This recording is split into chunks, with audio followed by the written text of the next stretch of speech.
So 10 minutes, and I'll give you a 1 minute warning. Is that okay? So that we can squeeze in some questions before the hour.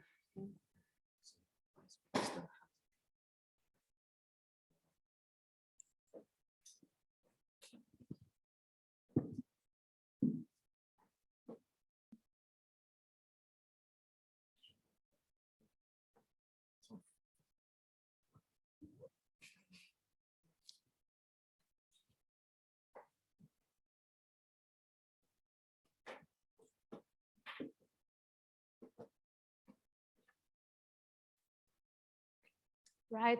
Good afternoon, everyone, or good morning to those joining online from Brazil, as I understand. So welcome everyone to this IDS member seminar, co-organized with Brazil International Initiative here at IDS. And it's my pleasure to chair this seminar. My name is Lívia Cabral. I'm a research fellow here at IDS.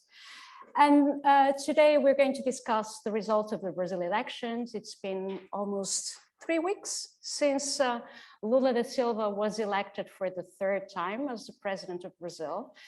And in the 1st of January 2023, he'll be sworn in for the 3rd time as president, 20 years on from 2003 when he was first elected. This election was met with a lot of excitement, but also a lot of concern because of the degree of polarization that it has revealed about Brazilian society. So about 60 million Brazilians voted for Lula da Silva, but 58 million voted for Jair Bolsonaro. So the country is deeply divided. And that's, of course, quite concerning, thinking about the way forward. Lula da Silva is expected to oversee again major changes in Brazilian domestic policy, but also in its engagement with international development. And of course, that's what we want to discuss here today.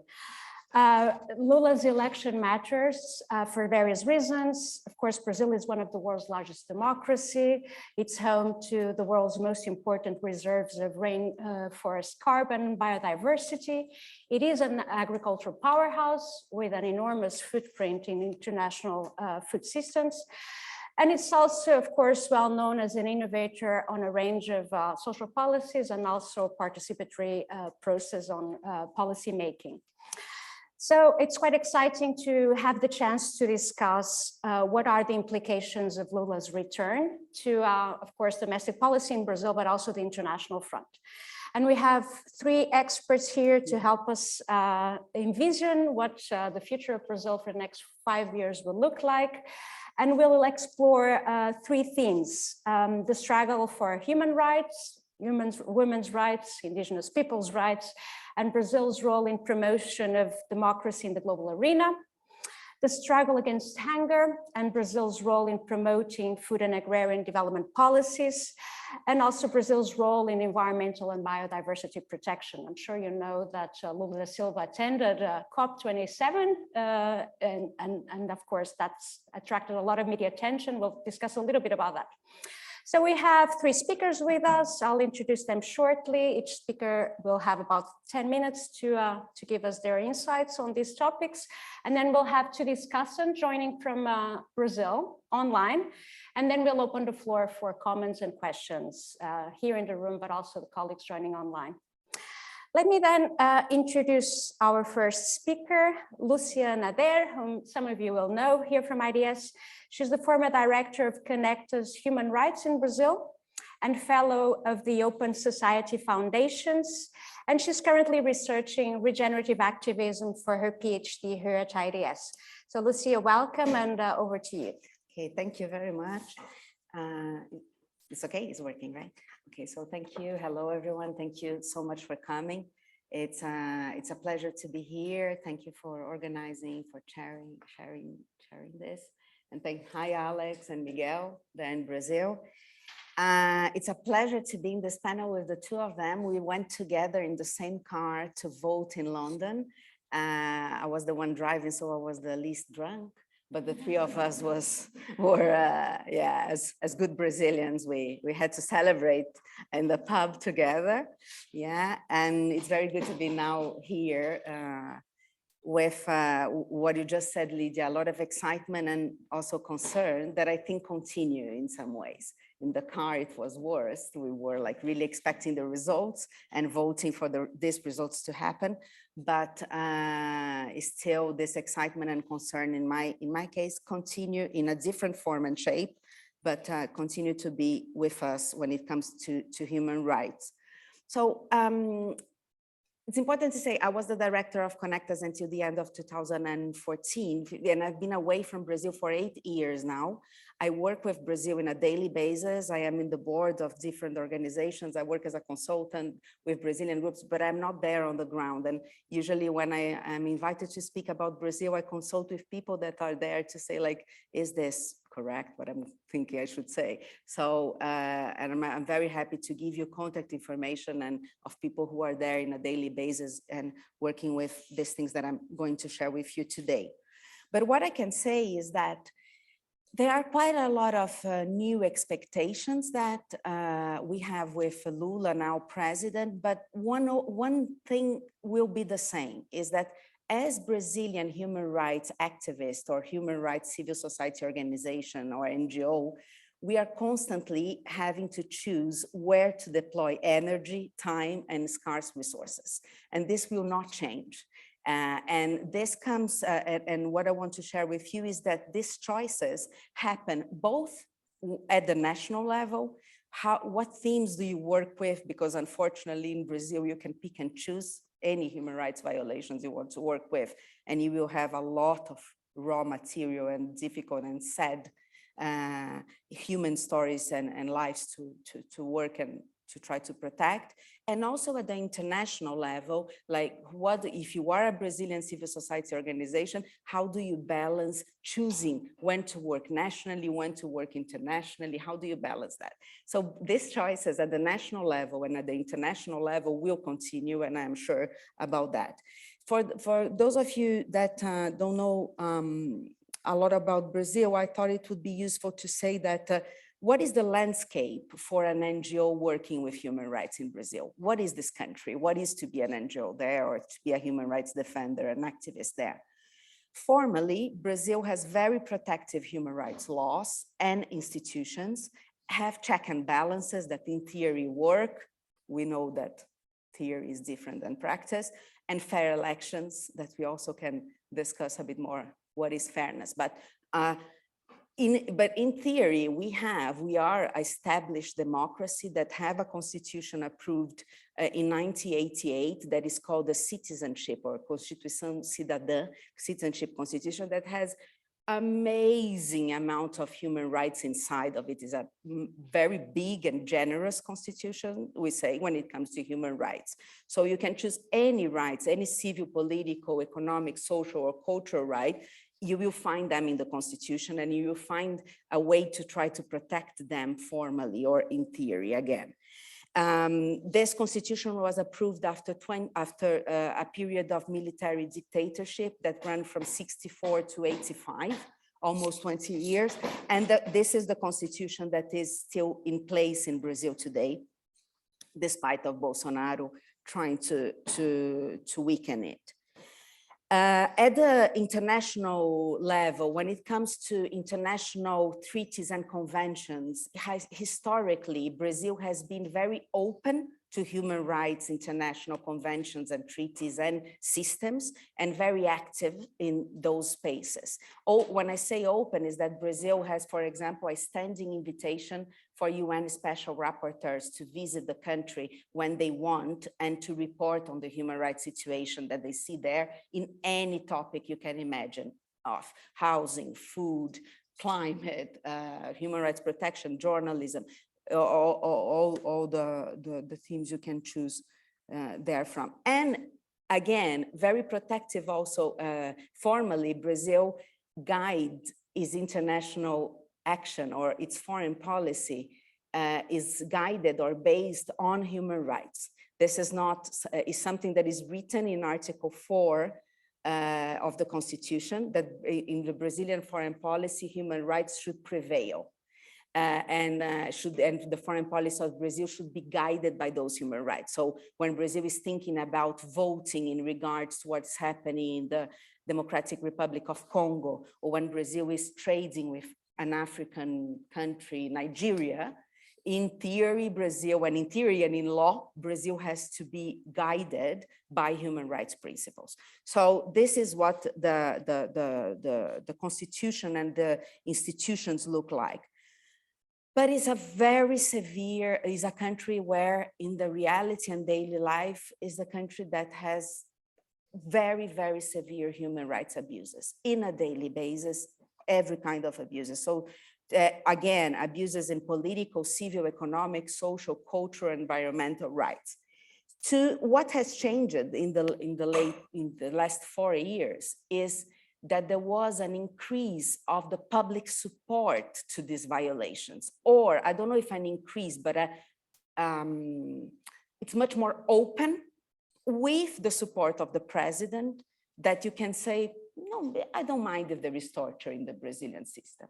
Or I don't mind if the police in Brazil in 2021 killed 6,150 civilians in 1 year. In the US, I looked at this morning, in the UK, it was 2 people last year, 2 people in 2021, and 3 people in 2020. Okay, 3 lives, but compared to 6,150,000 lives or killing by the police in 1 year in Brazil.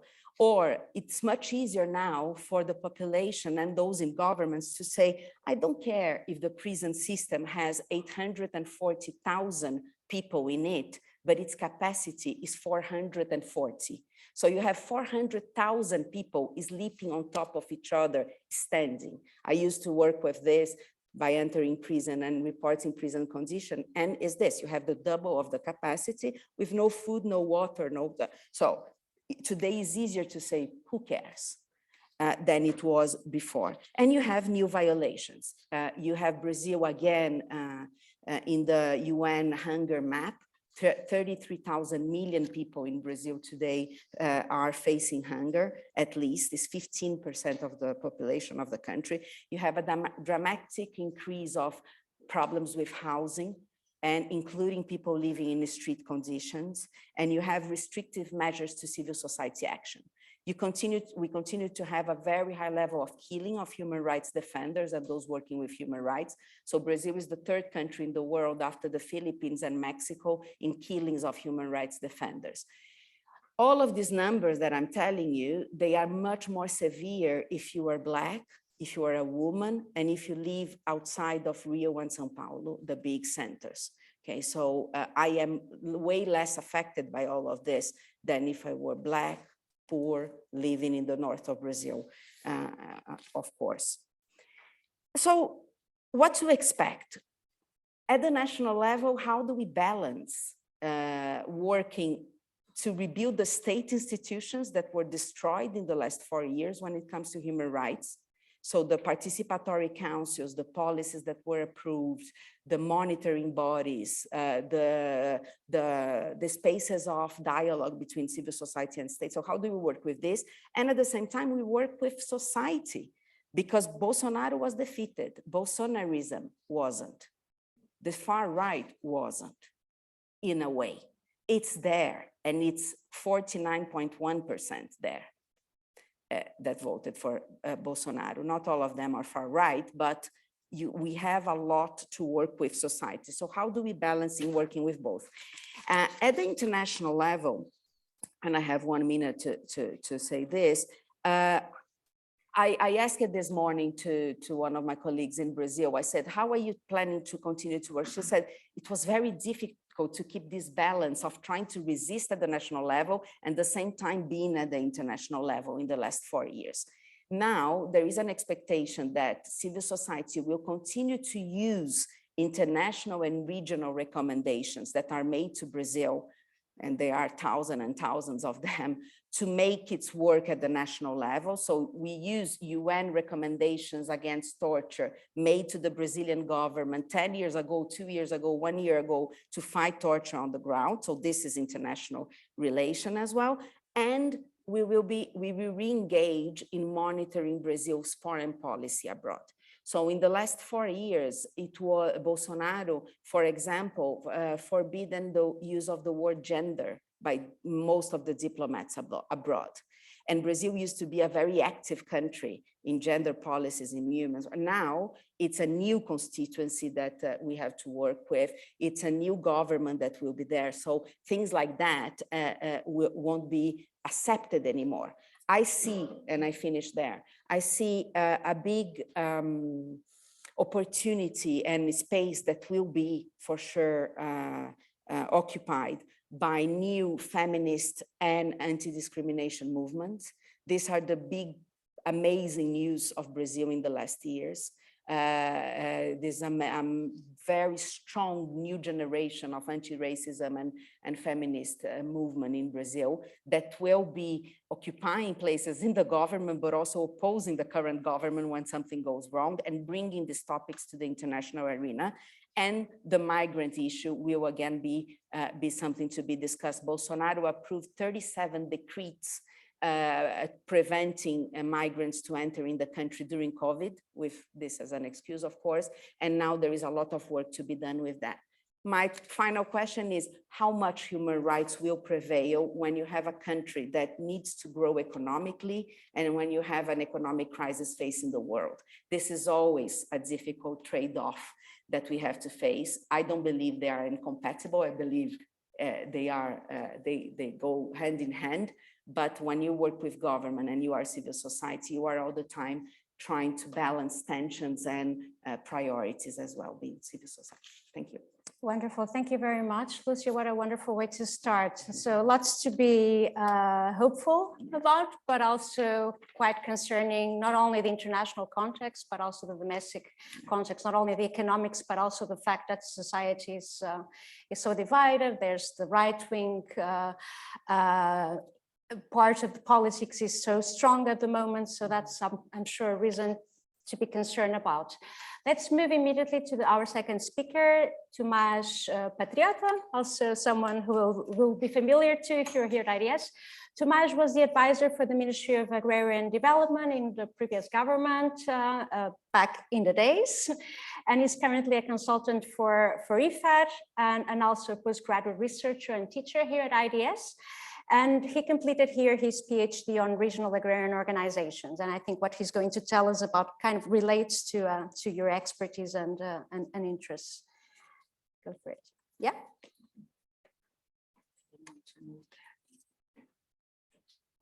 Lídia, a gente muda para lá para poder ver também ou não?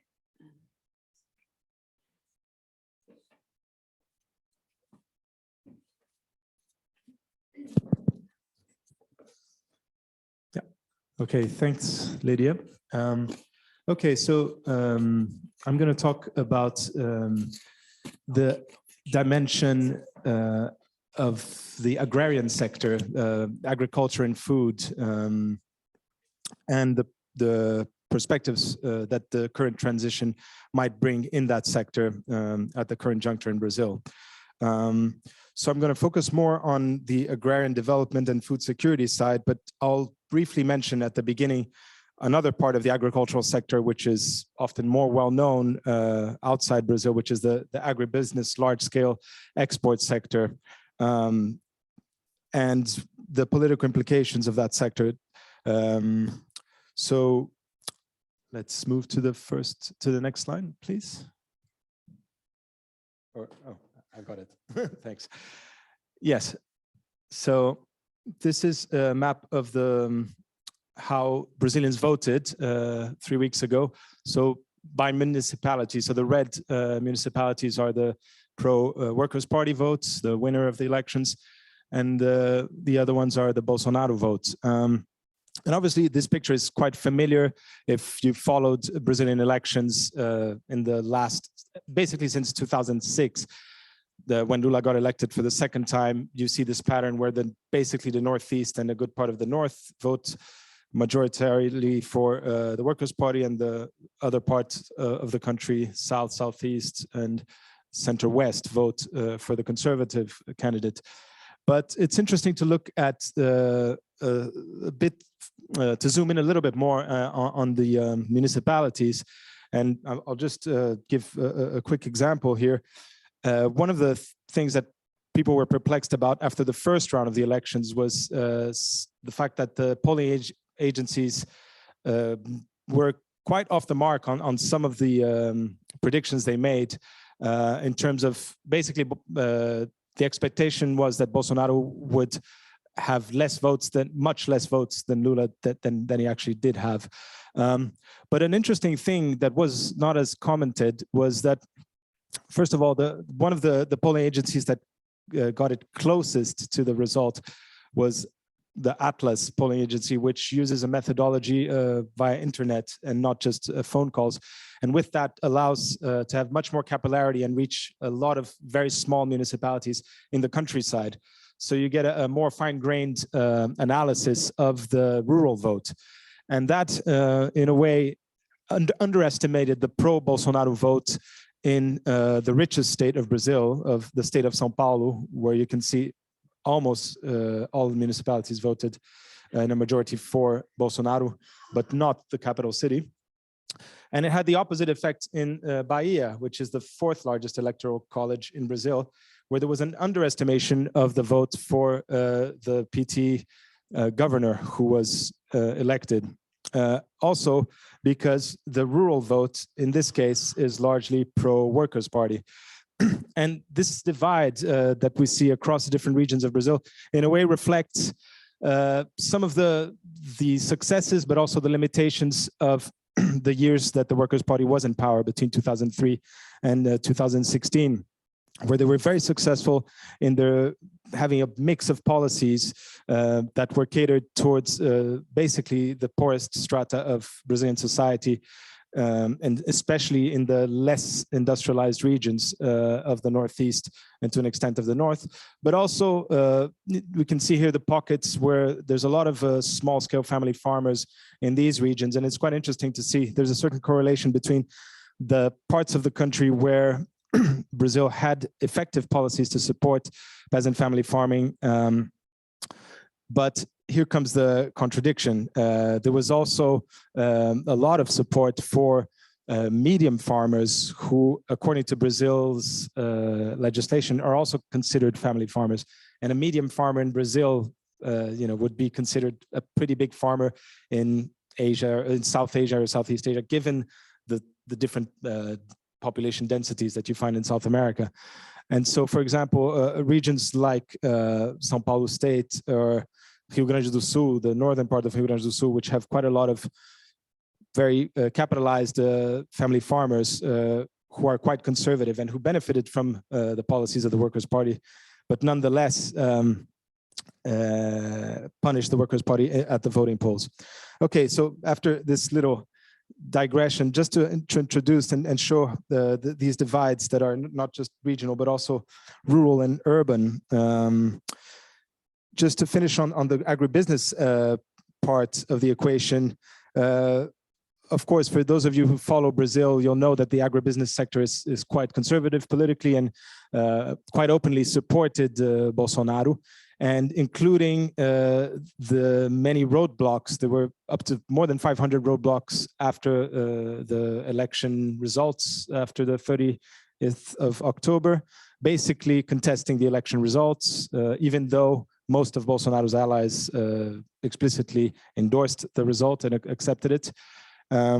So it's a kind of Brazilian version of what happened in the US in Capitol Hill, perhaps, except it's mostly a more countryside version of it, let's say, with roadblocks pretty much all over the country, but with a higher frequency in states such as Mato Grosso do Sul and Santa Catarina, which you can see are mostly pro-Bolsonaro and have a very strong agribusiness sector.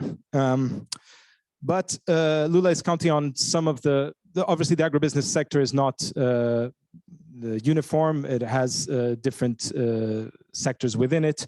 and Lula and his coalition are counting on some of the more, let's say, modern or realistic agribusiness sectors, particularly figures like Cátia Abreu, who was a minister of the Dilma government and who openly endorsed Lula in this election. She used to be the president of the National Confederation of Agriculture, and she has recently released a video where she basically makes the link between the deforestation that's been happening in the last 4 years and the more stringent laws, for example, in the European Union, in terms of regulations basically on deforestation-free products, so on products such as soya or beef, palm oil or coffee. But I won't go into the environmental issue because that will be what Mariana will talk about. So I'll now talk about the future Ministry of Agrarian Development as it's starting to shape, apparently. So this is Miguel Rosseto. He was the Minister of Agrarian Development during the first mandate of Lula, and he was the Vice Governor of Rio Grande do Sul state, the southernmost state of Brazil, which was perhaps most famous for the participatory budgeting experiences of Porto Alegre. And so this very participatory approach to the relationship with civil society was taken to the Ministry of Agrarian Development, where I had the pleasure to work, and basically consultation with social movements, with peasant organizations, with different farmers, cooperatives, and other confederations was a daily exercise. And basically, I've put the logos of the main organizations that are involved in the transition team. So Lula has named transition teams for basically most of the policy areas. The two perhaps biggest ones are CONTAG, which is a 12 million strong family farmer labor union, and the MST, the Landless Workers Movement. But CONTRAF is also quite strong, and it's linked to CUT, which is basically the biggest labor union in Brazil, which is more well known for its urban counterpart, but it has a strong presence, particularly in the southern states. And we also have the movement of the people who are affected by dams, so construction of dams on rivers, which is also an important rural issue, and the Union of Cooperatives of Family Farm and Solidarity Economy. So these groups are currently debating what will be the shape of the newly created Ministry of Agrarian Development. The Ministry of Agrarian Development had been created in the year 2000, and it was dismantled literally on the day after the soft parliamentary coup against the former Dilma Rousseff government on the 12th May 2016. And actually, it's quite interesting to see every major transition between different governments in Brazil, from left to right or from right to left. You see very clear changes in policy in the agrarian sector. Okay, I'm going to have to speed it up. So the design of that ministry might have different shapes, and I can go into more of that during the questions if you have any questions. Here are some of the proposals that were compiled by a Brazilian newspaper. So key policy proposals, basically restarting agrarian reform, having a national policy of food supply, strengthening agricultural production, not only in family farming, but in agribusiness, sustainable agribusiness, strengthening the national agency for food supply and food stocks, investing in Embrapa, the national agency for research in agronomy, and basically the harvest plans, as they're called, including the one for family farming, which includes credit, rural insurance, technical assistance, and so forth. So these are just a few graphs that I've compiled from a colleague who's in the transition team as we speak now, just to show how these policies were dismantled in the last few years. These were in thousands of hectares, the numbers of the agrarian reform land that had been distributed during the Lula years, a bit less during the Dilma years, and almost pretty much nothing from Michel Temer and Bolsonaro governments. Similar downward trend with the public procurement and food security policies that were replicated in different parts of the world. I can go into more of that if you have any questions. Basically, the budget was was reduced to almost nil. They just didn't eliminate the program just to say that they still had it in place. And this is quite an interesting graph because it shows the PRONAF, the main credit policy, access to finance specifically for the small and medium scale agriculture in Brazil. And basically what this line means is the number of contracts. So it peaked here in 2006 to 2.5 million contracts. So you have out of 4.3 million family farming families in Brazil, down to 1.4 million contracts. But interestingly, the amounts that have been dispersed have kept going up. So this, in a way, illustrates this continuous support of the right and the far right to the medium scale sector, which has been concentrating more and more resources, which is still considered family farmer by Brazilian definitions. And so the credits program for family farming has not been reduced in its budget. It has actually risen, but it's much more concentrated. And also it's much more focused on commodities such as soybean and less on the production of food. And I'll finish with these two slides, which show the production of food. This is the beans, which is one of the main staples in Brazil. It shows family farming and non-family farming. For example, this was Bahia state, the fourth largest, most populous state in Brazil in 2006. And this was Paraná state in the south, producing the bulk of beans in Brazil with Ceará. And this was in 2017. And so the non-family farming sector is basically, there was a total inversion, and the large agribusiness sector is now producing most of the beans, and basically in the southeast and south. So that partly explains the food security crisis that Lucia was mentioning, the 33 million people who are going hungry, and by some estimates, more than 110, 120 million people suffering some form of malnutrition. So this is my last slide regarding the capacity to implement policies. Just to illustrate the tension between mobilization, this is the Marcha das Margaridas, the women, the rural women of CONTAG, the main rural labor union of Brazil, marching in front of the National Congress. And in a way, these illustrate the different social and political forces that the winning coalition will have to juggle with to be able to influence policy. I'd like to also have spoken about the fiscal elements which are being debated now during the transition, but we can also talk about it during the questions. Thanks.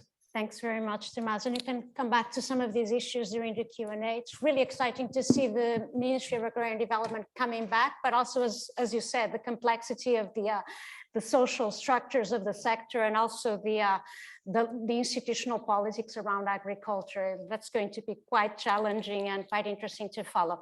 Let's move on to the third and last speaker. Mariana, come and join us. Mariana Pauli, she will bring us the climate environmental perspective. So Mariana is a global advocacy lead at Christian Aid, and her work focuses on climate justice and supporting Southern-led climate movements at the international level, including recently at COP27. And she'll bring us fresh news from COP. Over to you, Mari. Great. First of all, thank you so much for the invitation to be here.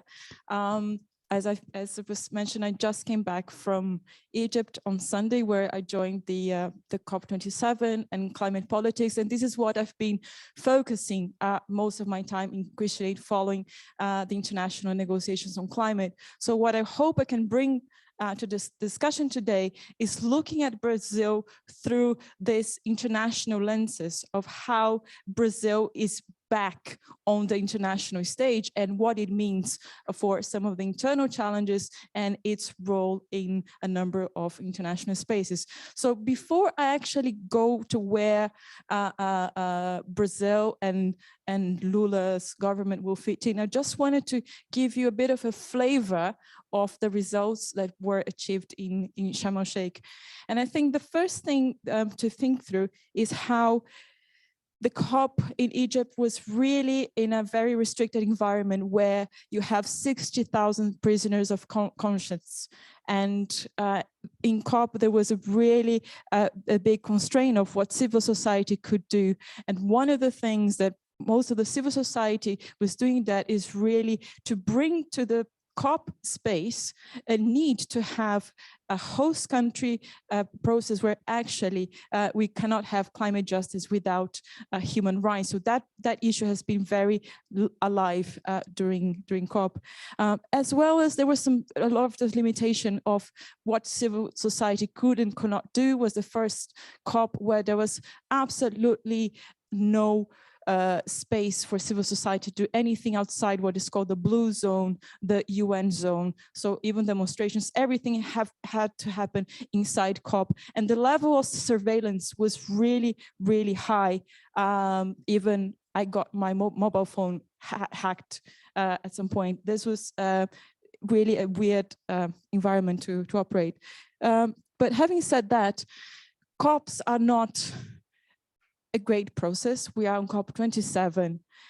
They're far from perfect, but they are the only game in town when you're thinking about the global climate politics. Of course, a number of climate decisions are taken in other international forums, the IFIs, World Bank, IMF, etc. But COP is the only space where all countries have a voice, where their interests can be represented. Hence, the best way we can really advance the climate agenda in a good way is through this. But there are always 2 very long weeks of negotiations where you have delegations of the UK with over 200 people and Burkina Faso with 12. Towards the end, when at the very last minute, when the things are really at stake being decided, people are completely exhausted, going back home. And this is what we see in the final plenary. One of the key things that were at stake in this COP was the recognition of loss and damage as an issue to be on the agenda. The Paris Agreement was really clear in 2015 when it was agreed to deal with climate change and stay under the 1.5 degrees of warming. You have to have resources to mitigate climate, so making the transitions from fossil fuels into renewable and its access. You have to adapt to the effects of climate change that are already happening. But when adaptation is no longer possible, when people are already losing their homes and the sea levels are rising, they need compensation, the issue of liability and compensation through loss and damage. So this is something that since last year in COP26, G77 and China proposed a loss and damage finance facility. And this has been very live during COP27. We saw a number of developed countries, the EU, the US, etc., trying to break that unity. And back in Copenhagen, $100 billion were promised in terms of climate finance for the developing world. And still, this hasn't been met. So what we saw was a number of rich countries say, well, we haven't met our commitments, but still on this loss and damage issue, if you want to adopt the fund, well, you have to contribute as well. So they wanted to widen what is called the contributor base for this fund. And secondly, to say, no, this loss and damage fund is just for the poorest. Just leave it to the AOSIS, to LDCs, to the most vulnerable. What about the other countries? So what we saw, I think, until the negotiations finished in the late hours of Sunday night, still on Saturday, we had 3 options on the table, and some pushing for an event, loss and damage fund to be created in only COP28, or even an option of no fund at all. But luckily, I think this historical agreement on that was reached. So what's next on that? Okay, a fund was created, but now who's going to pay for it? And this is one of the main questions when it comes to climate finance. What we saw in terms of announcements in COP in terms of climate finance were just peanuts, just a few millions here, a few millions there, when we're really talking about billions that are needed to address the climate crisis. Where will this money come from? Well, there are 2 major sources. The first one is that we need a carbon tax on fossil fuels industry. The amount of profits we've seen, the likes of Exxon, Total, etc., were ridiculous. So and we need an international system that can actually tax them properly. The second one is the removal of fossil fuel subsidies. And even the likes of the World Bank have funded, since Paris was agreed, they funded almost 15 billion US dollars to the fossil fuel industry. So this will be one of the major challenges. And of course, you can't think about disassociating climate finance with the debt crisis as well. So moving forward, I think there is the a responsibility of really changing the World Bank and the multilateral development banks in recognizing climate action and increase this pressure to stop fossil fuels funding. Now, is the 1.5 degrees alive in terms of mitigation? Well, this was one of the biggest disappointments during COP27, and we saw where this was coming from. I think 25% of the fossil fuel lobby. There were 636 delegates from the fossil fuel industry in Sharm el-Sheikh. And I think the fact we haven't had any progress from the Glasgow statement, we have a really big problem moving forward. We see also that with the war in Ukraine, the energy crisis in Europe, Africa becoming the gas station for Europe, and gas considered a transition fuel when actually it's not, is a major problem. So when we think about the 600 million plus people without energy access in Africa, gas won't be the solution because it has been all for export. So where does it leave? This is the context where we are.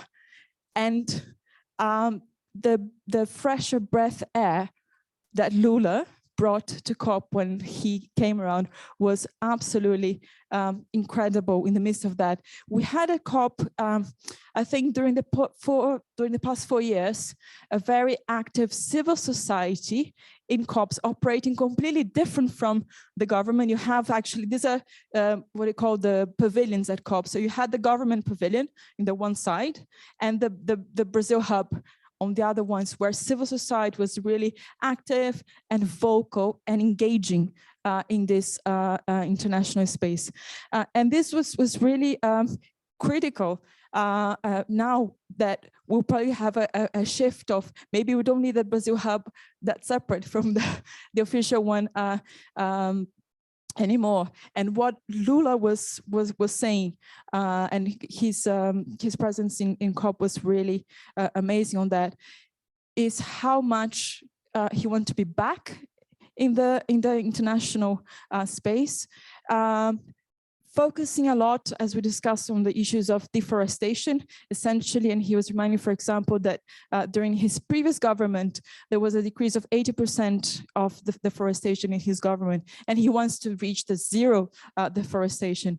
And since Bolsonaro has been in place, at least 500 million US dollars were frozen from donor countries for protection of the Amazon, and this is likely to be released now, so it can be really helpful on the policies that the government will adopt. Interesting enough, more going beyond climate, but in terms of the Lula internationals of his international politics, he wants to go back to the reform of the UN Security Council, for example, to end the veto power, etc. And he wants to host COP30 in 3 years' time in Brazil. And he said, and I want to do it in the Amazon because people need to see it properly. Now, I thought this graph was interesting because it really shows the prospect of what it can look like in practice with his election. However, there is one major concern, is how much Lula will be able to do directly with his ministers and policies without going through the Congress or not. It was mentioned in the beginning of the seminar that we still have almost half of Brazil very with the values of Bolsonaro and a lot of the agribusiness, etc. And this was reflected in the elections of both in the Senate and the Chamber of Deputies. They are still largely right-wing, 53% more or less in both chambers. So it'll be really difficult for Lula to move forward in a number of policies, not just on the environment, but a number of others. So I think these are some of the challenges ahead. But I think the leadership that Lula will bring, not just on the climate, but the CBD and other environments is absolutely remarkable. And as civil society, there'll be a lot more space to work closely with him. And I'll stop here. Thank you. Thank you, Mary. Thanks for another very nice presentation with a common theme. Lots to be positive about, but quite complex. Lots of challenges ahead. So can I now invite the three speakers to join me here? And I will now like to invite my colleagues joining us from São Paulo, Alex Franklin and Miguel Loureiro, to offer some brief comments on what's been presented. So Alex or Miguel, over to you. Miguel goes first and then Alex, yeah? Yep. A couple of minutes okay. each. And then after this, we'll open for questions and comments here and online. Thanks. Go ahead, Miguel. Hi, can you hear us? Yes. Perfect. Okay. Hi, everybody. Good morning. So I'm just going to bring it just to contextualize. I work with bureaucrats. So I'm going to be a bit more cynical. Just coming back from Brasilia, I've been there for the past couple of weeks. And the interesting thing is picking on what Mariana just finished with, which is that the Congress is right-wing, the Senate is right-wing. The bureaucracy, well, bureaucracy is neutral in theory. In practice, there's a lot of right-wing people in the bureaucracy. But, and here's the interesting thing about Brazil, there's a lot of left-wing bureaucrats as well. And a lot of left-wing bureaucrats that are now coming back from their PhD, their masters, the ones that hadn't been pushed, retired, or fired during the disassembling of the bureaucracy over the past four years. But the interesting thing, and I'm going to pick on Lucia's point on the spaces for dialogue. We know, or we're assuming there's going to be an increase of spaces for dialogue, again, just like it was since 2003. The difference is that the actors are more polarized. That's the big difference from 2003. Good news, there's a bit of money, just like in the early 2000s with the commodities booms. We see a commodities boom in Brazil right now as well. There's a bit of money to redistribute. But yeah, there's a lot of, a lot of the bureaucrats I've been chatting with, including left-wing bureaucrats as well, are a bit afraid that the Workers' Party is going to bring a VHS tape with, this is participatory budgeting, this is how great we did 20 odd years ago, and that they're not ready to adapt and to kind of realize that it's a different context. And I think that's the most interesting thing. I mean, right now we're looking at the different, what do you call the committees, the council? No, the changes that are the transition team. The transition teams. It's like a soap opera here. It's quite interesting as well. I call it field work. Just to see, because everybody is aware constantly, every day, who's in the team, not just politically, but also in terms of the bureaucracy, who are the managers, who are the gestores in the different teams, to get an idea of how the new ministries, because some of the ministries were extinct, were put together. As Lucia was saying, I mean, human rights, gender, that was gone. Environment got seriously thrashed, militarized. Another thing that happened was a lot of the Bolsonaro government realized that militaries are bureaucrats, and therefore they started packing in a lot of departments with militaries. So there's a lot of apprehension to how it's going to happen. There's a big coalition in the Lula government. They don't really have an agenda yet. I mean, the agenda is we're not Bolsonaro. So they're still trying to figure out how they're going to do it, what they're going to do. But at the end of the day, as some of my friends were saying, you know, we're anxious, we are worried, we're complaining, but at the same time, we're happy. And that's you get this positive in the midst of the motorbikes with yellow flags going around. You have this kind of positive vibe about what's happening. And Lula coming to COP27, kind of like being the hero, the new Mandela kind of the elders, I think that gives a very interesting positive vibe in Brazil right now. Alex? Wonderful. Thank you, Miguel. Alex, over to you briefly so that we Great. have. Well, thanks, Miguel. So I really agree. Well, first of all, thanks to all the speakers. That was a really great set of overviews of some key areas. I just first want to start by echoing Miguel's emphasis on the need for innovation. So enough to recreate spaces in the mode that they existed previously. Society and civil society have changed massively in the last 20 years. And Lula's campaign discourse, which was about the good old days, I think didn't necessarily give us much sense of where innovation is in prospect. So that's one of the things that we're working on with partners here, is looking at where innovation has happened through these wilderness years and how that can be harnessed in a new policy agenda that reflects the way that Brazil's changed. But I just wanted to pick up again on this theme of you know, on the one hand, on the other, concern and hope, and focus in on climate and environment in general, and the Amazon in particular, picking up from where Mari left off. So to start with the signs of hope, the transition has also included a team working on a blueprint for a new ministry of indigenous peoples. And this is a significant innovation in Brazil. It's not the first time it's happened anywhere in Latin America, but it's the first time it's happened in Brazil. Brazil's had an indigenous affairs agency, which has usually served as an element of control and co-optation of the indigenous movement, rather than of serious integration of indigenous peoples into policy. So while Miguel was talking to bureaucrats, I was at a conference with 900 indigenous leaders in Brasilia. So we kind of, each of us saw a different side of Brasilia last week. The interest in the new ministry, there's concern about whether it'll repeat some of the mistakes of FUNAI, the Indigenous Affairs Agency, whether it'll be left powerless and budgetless.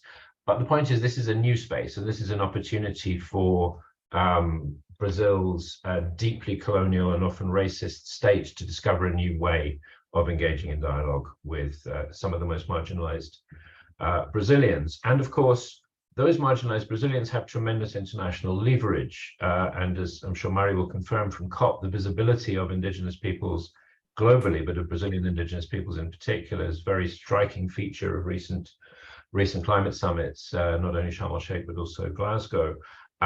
So this gives them leverage, and it allows an opportunity for the government to be held to account on delivering. And of course, we know there is no future for the Amazon, there is no zero deforestation without indigenous peoples and traditional peoples, other traditional forest dwellers in their territories. But just to end with a slightly less optimistic note, in the map that Thomas shared, we saw that the southern fringes of the Amazon, what's known as the arc of deforestation, including the states of Acre, Rondônia, Mato Grosso, southern Pará, is almost 100% Bolsonaro. Acre, the state where Chico Mendes, the famous environmental defender, leader of the Forest People's Alliance, murdered in 1988. Acre is the state which voted by the largest margin for Bolsonaro in the Southwest Amazon. Also Roraima, where the Yanomami territory is, which is heavily influenced by illegal gold mining. So there's a real mountain to climb in terms of rebuilding dialogue with non-indigenous Amazonians who essentially appear to have looked at the sustainable alternatives and said no thanks. Acre was governed by the Workers' Party for 20 years under a mission called Forest Citizenship, Florestania, which was quite pioneering in a lot of areas, including payment for environmental services and so on. The Workers' Party candidate in Acre got less than a third of the votes in the last election, former Governor Jorge Viana. So I think there's a mountain to climb in terms of the non-indigenous Amazonians, in addition to the challenges that others have spoken about in regard to agribusiness and so on. But, you know, let's stay hopeful. There are new spaces, there's a new impetus, and there are new international linkages which allow opportunities for supporting the struggles for a different future for the Amazon and therefore for the world. Thanks very much. Thanks, Alex. Please hold on to those issues, the point around bureaucracy and the complexities around that, but also how these marginalized groups might be able to participate in emerging spaces. But before I give you the floor to address those comments, let me just get a couple of questions or comments from the audience here, and inviting colleagues joining online to write your questions or comments in the chat box. So we have couple of hands up. Go ahead. The lady at the back, and if you can just briefly introduce yourself, your name and hi, I'm Elodie. I have a question. How do you, sorry, I have no voice. How do you interpret the role of the national media in Brazil in this polarization, this increased polarization that we've seen over the last 20 years? Thank you. Thank you very much. And there's Shandana here. Oh yeah, go ahead. My question was to the second speaker, but because he was talking about this more, but I think the others could chime in. So like the 49% of people have still voted for Bolsonaro. So if we have to, you know, like kind of turn them towards Lula or like towards the Workers' Party, what should be done? Like if the administration goes double down and says that, you know, this is the truth, climate change is going to kill us, so we have to confront these realities. Or if they make compromises with the right and become more moderate. So what could help to turn them over? Yeah.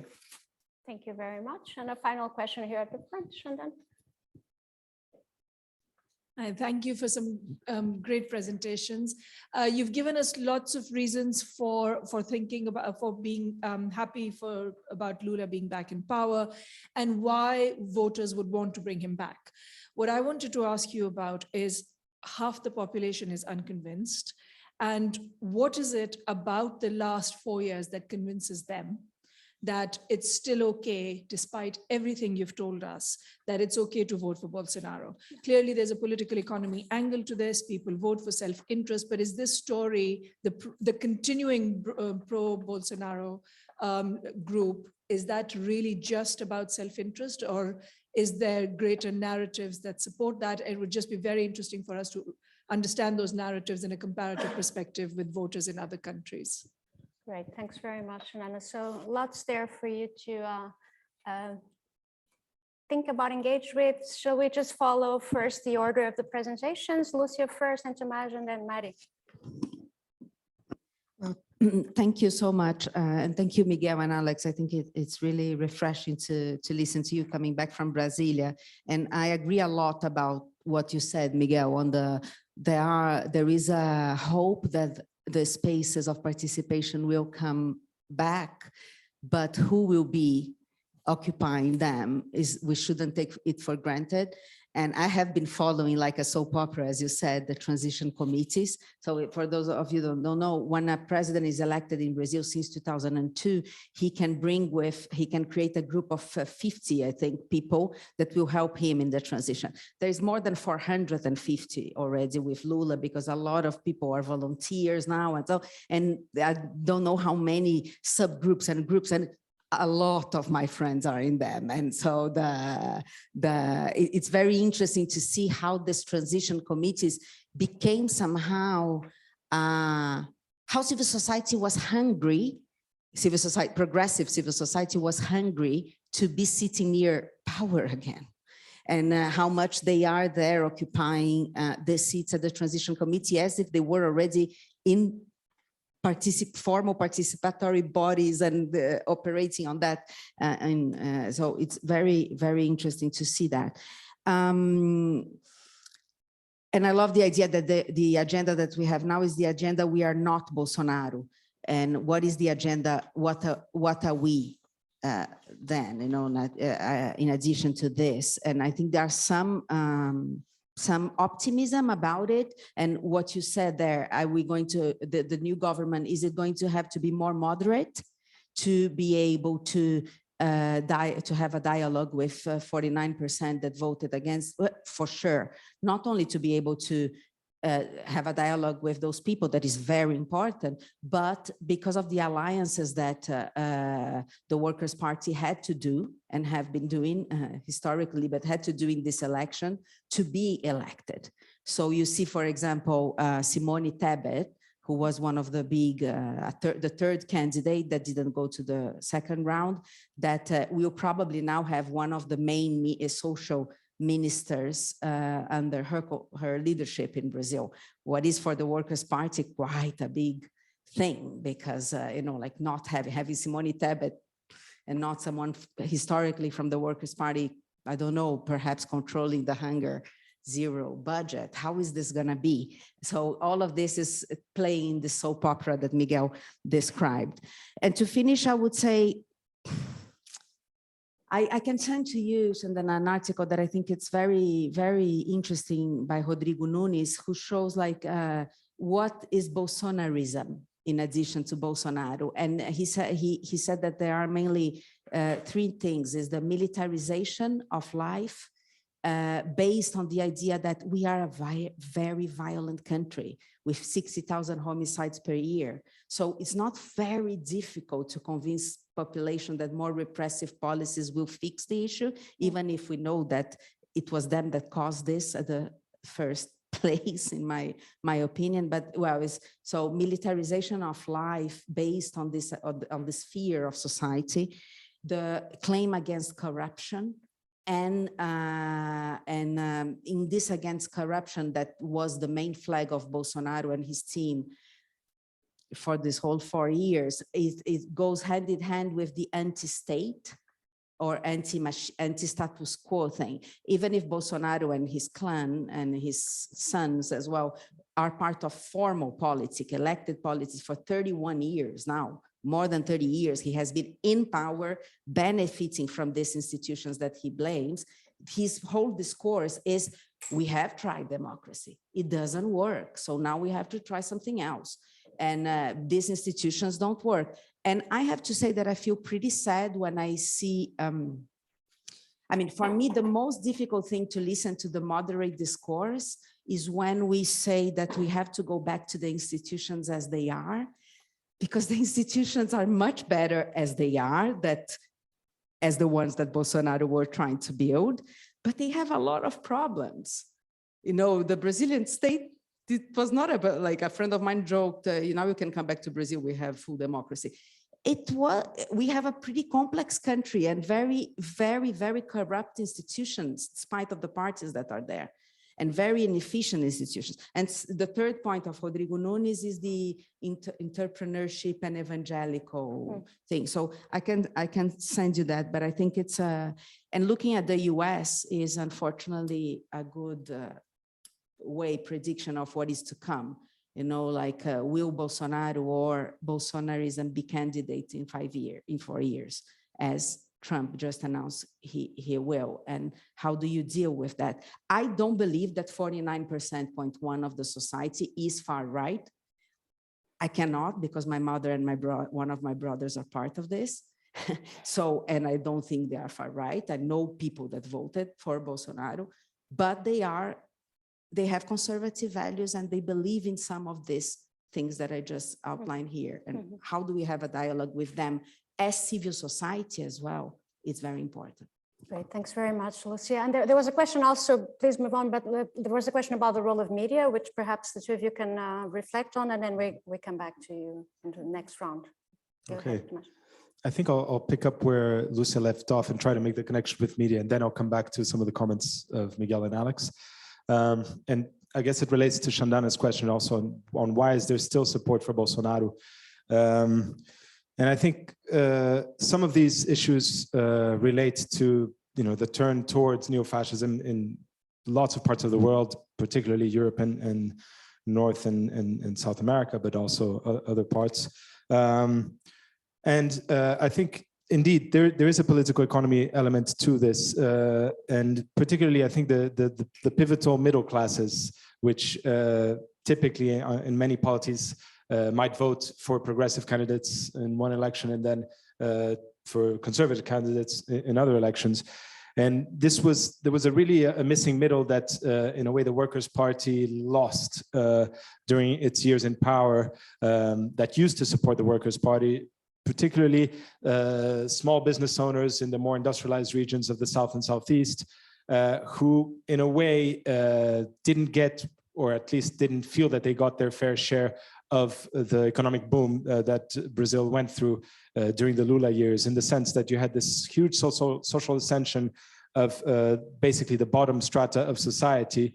And at the same time, the very rich were doing very well as well, including the financial sector. And at the middle, there was a sector that felt in a way squeezed, partly because the rise in the minimum wage, which was very important, fundamental progressive policy that helped to widen the internal market in Brazil, it wasn't followed by equivalent policies in terms of reducing the cost of doing business for small and medium businesses, and which can be very complex in Brazil. And this apparently might be addressed now, because a lot of debates have happened since in terms of what did we do wrong in terms of on the Workers' Party side of things. And so one of the other new ministries that's going to be created is a ministry for small and medium businesses, which I think can be quite important in terms of creating specific tax breaks and technical assistance and all sorts of public policies, which, for example, in the rural area, we're relatively successful. Not always in securing a political base, but to a certain extent, leaving a big part of the electorate more satisfied than it was in urban areas. There's another side, I think, to the Bolsonaro vote that continues. There's a minority of, obviously, of hardcore neo-fascist, far right, but it's a big minority, but it's a minority. In the vote for Bolsonaro, there's a majority of what some would call the semi-proletariat or the lumpen proletariat, according to more Marxist traditions. The sort of part of the working class that goes from informal job to informal job, that doesn't have necessarily clear political allegiances.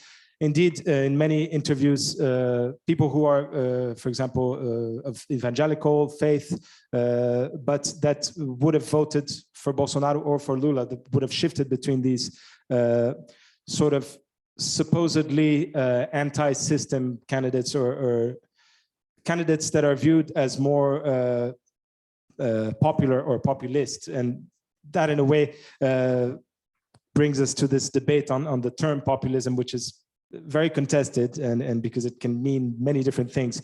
But in a way, it's understandable that it comes up often, because in a way, it's a convenient way to bundle up very different political tendencies that have in common a sort of rejection, at least in their discourse, of center left and center right politics.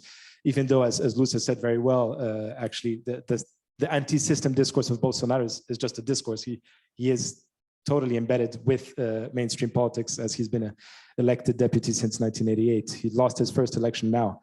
So I think there's that dimension to it as well, and basically also a center periphery dimension.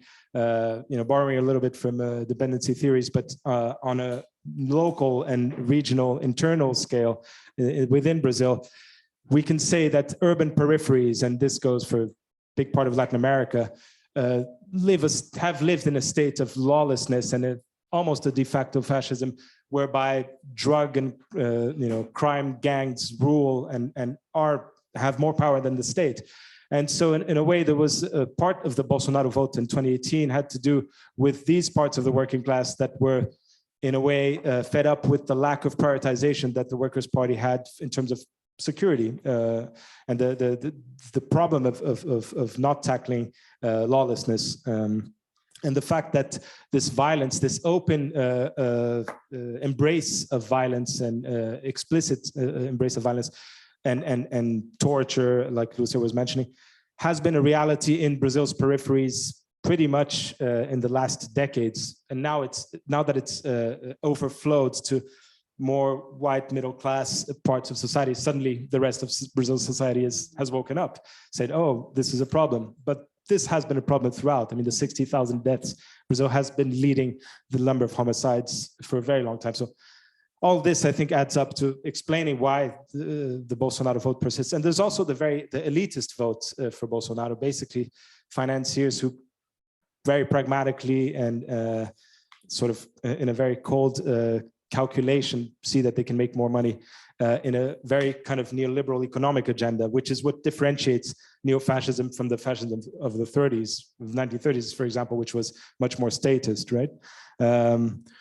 Going to very quickly to Miguel and Alex's comments on bureaucracies, I liked what Miguel said on the fact that there are also bureaucracies from the left, despite the conservative currents within the bureaucracies. And I think going back to Ministry of Agrarian Development, which is in the process of being revived, this connects also with what Lucia was saying. For example, Simone Tebet, who was the third place candidate coming from a center-right conservative party, but who nonetheless openly supported Lula in the second round. She obviously wants to have the Ministry of Social Development because that gives her a lot of visibility and potential capacity to become a contending candidate for president in the future. Mm-hmm. So there are discussions within the transition teams. Well, if Simone Tebet gets the Ministry of Social Development, she'll get the Bolsa Familia, the conditional cash transfer, but then it'll be in the interest of the Workers' Party to take the sub-secretariat that deals with food security to the Ministry of Agrarian Development and have a big Ministry of Agrarian Development. However, if Teresa Campelo, who is PT, former Minister of Social Development, gets the Social Development Ministry, then she'll probably want to keep the food security portfolio with her. So these things, these negotiations are occurring as we speak. Just, I think one last point, which is really important, that relates also to what Miguel was saying on the commodities boom. Indeed, it is good news because there is more money to redistribute, and definitely it gives some fiscal space in the short term.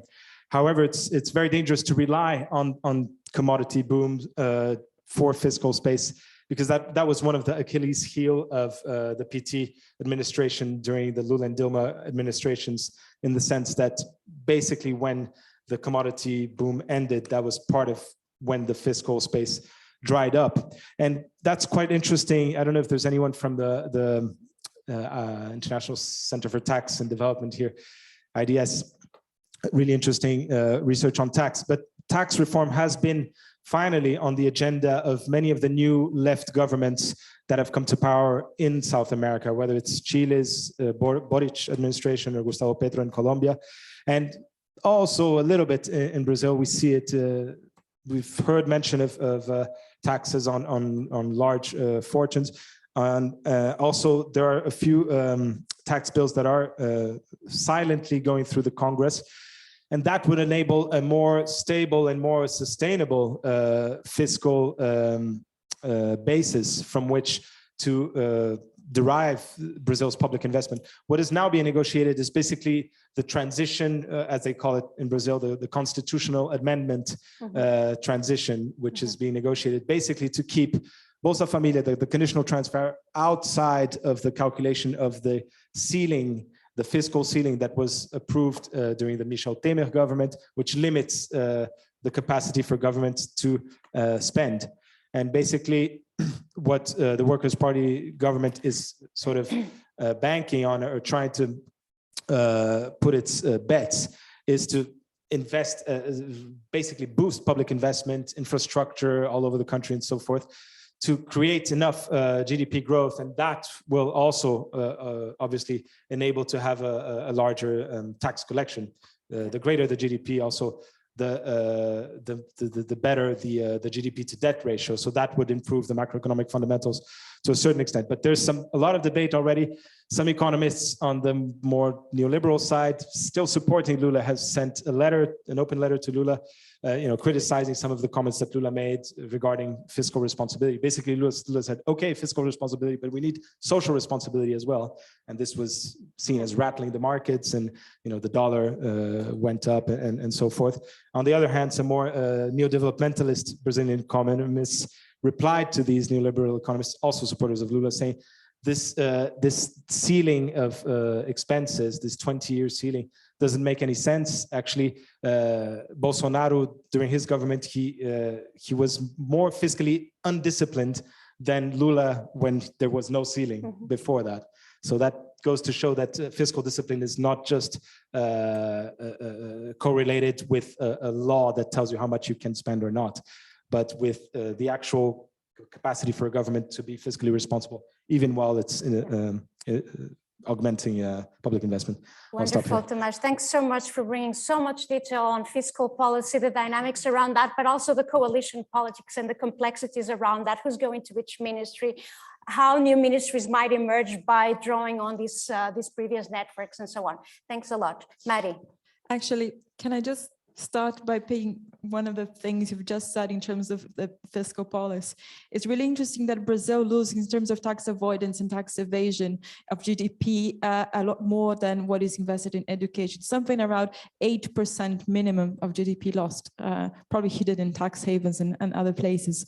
So just in terms of when we look at international financial flows, etc., what Brazil could do to tackle that could be an interesting thing. I'm not sure how much the government in South will be able to really foster that, but it's a good question mark looking at the whole package of how to increase funding. Now, going back to what Alex was saying in terms of the hopes versus concerns, looking at this big group we take for granted when we think about, environment, the spaces that ending deforestation is given, that everyone wants that. No, not really. So what Lula was actually, and COP was really interesting, he was talking about sustainable agribusiness. How could that look like? How can it have some kind of traceability that you can actually produce from land not coming or commodities or grain, soya, beef, etc., not coming from newly deforested areas? And how can you actually bring on board this agribusiness people with policies that can actually stop deforestation while enabling that?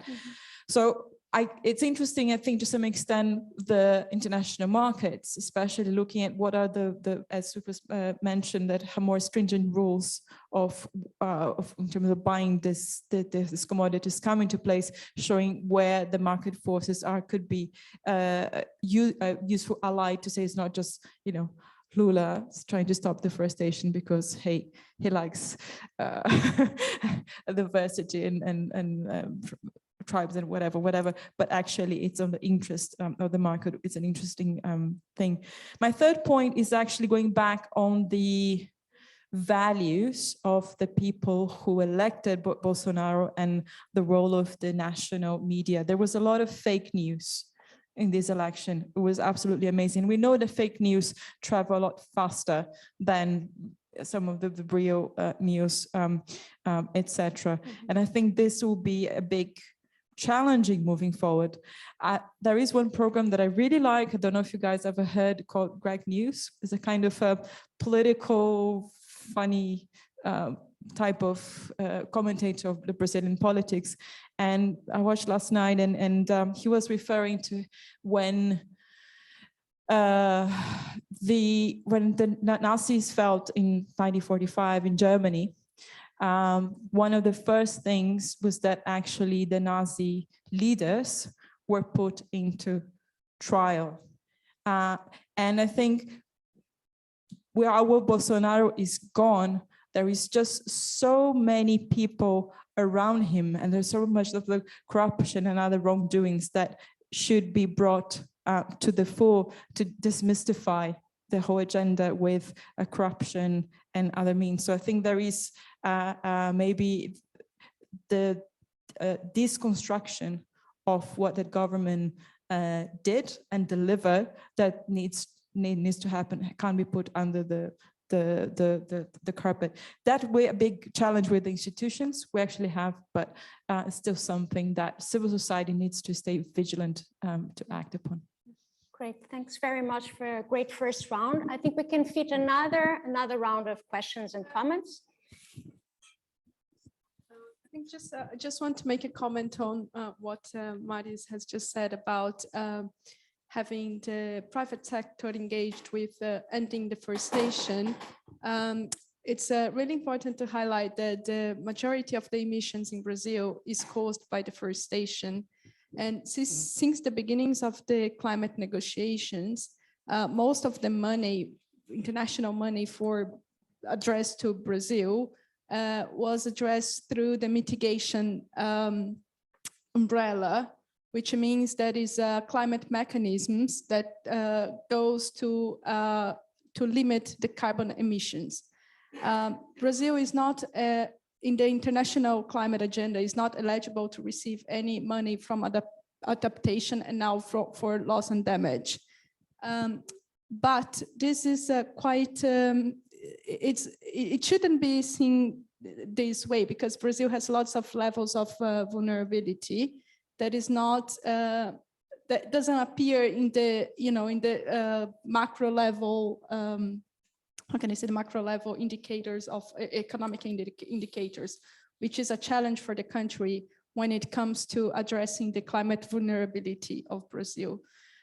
So yeah, this is one of the things that is, just to add on what Marius presented about COP27, which is now Brazil is back to the game, but with this international pressure on climate justice, which differentiates a little bit the way that Brazil will need to reconstruct its climate and environmental agenda, which is different from the past, that was pretty much focused on ending deforestation and limiting emissions. And now the agenda of indigenous peoples and local peoples and traditional communities needs to be like a kind of mainstream of the new environmental politics in Brazil. Wonderful, thank you very much. Any other questions? There's one there.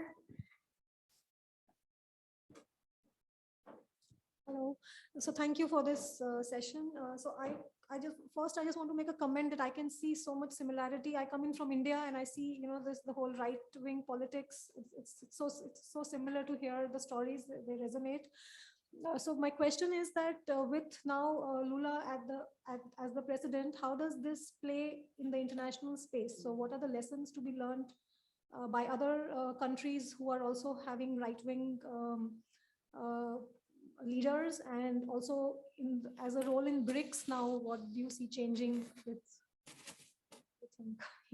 Great, thank you. And I'll, so if there isn't any more, I'll add one to the pot, and then Alex and Miguel also want to make some final comments, and then we'll close with a round at the table. So I wanted to perhaps try and connect the issues around sustainable agriculture, climate justice, and so on. So of course, rightly so, there's a lot of attention on the Amazon, and it's great that Lula has made these pledges, and the idea of having a COP30 in the Amazon, I think that's brilliant. But I'm just wondering, what will this imply to other parts of Brazil that are less in the radar of the international community, right? So Lula Silva, in the night of his victory, he said that he would commit to protect all biomes, right? Will he be able to protect all biomes, given that, all the international pressure and also domestic pressure on protecting the Amazon? What will this mean for example, the Cerrado biome, right? Which some scholars have argued has become a sacrifice zone to protect the Amazon. So a question on that. And now just briefly, Miguel and Alex, and then we'll ask you to just respond and close the session. Yeah, I'm just going to pick on 2 points. One, what Mariana was saying, and Thomas as well, which is that, well, where do you make money from? If you're this government, and I really like the point of the tax reforms. There's something. Let's see how far can they go with it, which is great. The other one is the sustainable agribusiness, because it's something we've been talking about in Brazil for the past couple of weeks. Is some kind of a green growth or something that I think that could be something that could bring something in terms of non-renewables, in terms of the way that kind of increase the rainbow of different agro practices in Brazil. I think there's something there. But the other point, which we have to be careful, is, so there's two basic tenets of democracy. One, the loser accepts that they lost. The other one, the winner doesn't go after the loser. And I speak that from experience. I mean, in Portugal, it took us more than 30 years to go after the military, to start kind of getting the resources back, since 74. Chile, the same thing. I mean, Brazil itself. I mean, you didn't go after the generals. So there's something there that Brazil has to, the new government has to tread carefully with anti-corruption measures and things like that, and going after and not going after as well. I think that that's something, it's very fine. I see other countries such as Pakistan where Nawaz Sharif went after the military, and well, he's in London right now, among other examples. You have to be very careful with that. Thanks, Miguel. Alex? Thanks. Yeah. Okay, a couple of things very quickly. I wanted to pick up on Thomas' interesting point about taxation and link it to Lydia's question about biomes outside the Amazon. So agribusiness in Brazil is extraordinarily undertaxed and over-subsidized, right? The volume of resources that goes to subsidizing, we're talking debt forgiveness, where agribusiness have built up a large load of indebtedness to state institutions, and then that's written off. Subsidized agricultural research, which Lydia studied, and so on. And then it doesn't tax agro, right? And we know that, for instance, next door, Argentina industrialized in the 20th century by taxing agro, right? So there's a question for Brazil. If you want to capitalize the state, you have to tax agro, but you need agro as an ally for the climate agenda. And so when you come to the Cerrado, for instance, you've got a real issue, right? If you're going to have verifiable deforestation-free soy, you can't have it from the Cerrado, right? The Cerrado is devastated by deforestation, has been over the last half century. So I think the approach in the Cerrado is going to have to be very much market signals, right? If you want to get into the European market, you have to actually work on the demand end's definition of deforestation. So it's broader than the Amazon. I'm not sure that the levers are going to be there in Brazil. But there's going to be a massive trade-off between getting agro on side with a agro-dominated right-wing Congress for broader social agendas and climate responsibility, and taxing agro, which would be a kind of open goal from a pure fiscal reform perspective. The other point very quickly is on the question from Shandana and another person about the 48%, about the nature of the Bolsonaro vote. I think this is where it'd be interesting to look at work being done by our colleagues in the Countering Backlash program about how kind of authoritarian patriarchy narratives take hold. And of course, it's not just Brazil. We've heard references to India and Modi and so on. They take hold particularly among the economically precarious, and particularly economically precarious men, right? And this is the class who transited to social inclusion under Lula, right? The massive process of broadening of the middle class base, what's called the new class C. Beyond the lumpen proletariat to which Thomas referred, you have the new included, but they are precariously included and increasingly precarious, right? So what you have, Bolsonaro's tactic was double. One, you divert attention from the economic. You say neoliberal capitalism is what it is. Everyone's down to themselves, individual values, which the evangelical church helps with. Let's focus on the precariousness of social values of the family, of the patriarchal order, and let's divert attention away from economic precarity. But at the same time, let's deal with economic precarity by massively ramping up cash transfers, right? So the Auxílio Brasil, which is now being rebranded as Bolsa Familia, played a very significant role in reducing levels of economic precarity in Brazil. It hasn't stopped hunger returning, but it's made it less bad than it could have been. So the challenge for Lula's government is going to be, how do you ensure that there is the state capacity, the political will, and the fiscal space to ensure economic security and divert attention back from the narrative about the precarity of the patriarchal order of conservative values and so on. In other words, you have to repoliticize the economic and depoliticize the social and the family values terrain, reversing the movement that happened under Bolsonaro. And I think that's going to be a challenge. But if they can crack that one, then we have perhaps some potential lessons for other countries that have taken a turn to the authoritarian right in recent years. Thank you, Alex. Thanks very much, both of you. So now the last round, let's start with Mari first and go in this direction. So just literally a minute each on whatever issues you Sure. want to pick up on. So very quickly, I couldn't agree more that the climate justice must be mainstreamed, especially the diversity of the populations in the Amazon, not just the indigenous people, but quilombolas and others. And remembering that actually PT's environmental policies from before weren't great. Think about Belmonte and the large hydro dams that have displaced a lot of people, for example. But to some extent, the baseline of environment protection that we have in our minds is so low. It's so low in the last 4 years that actually anything will be better than that. But I think the eyes and checks have to be very much alive. Thank you, Mary. Okay, so on Alex's point on the under taxation of agribusiness, I think there's, you know, the agribusiness has had a very strong political hand, and in a way can force any government to sort of bend under their will. And for example, the land tax, the rural land tax in the whole of Brazil collects less than what the municipal tax of São Paulo city collects, just to show how much it's almost not taxed, basically, in terms of land tax.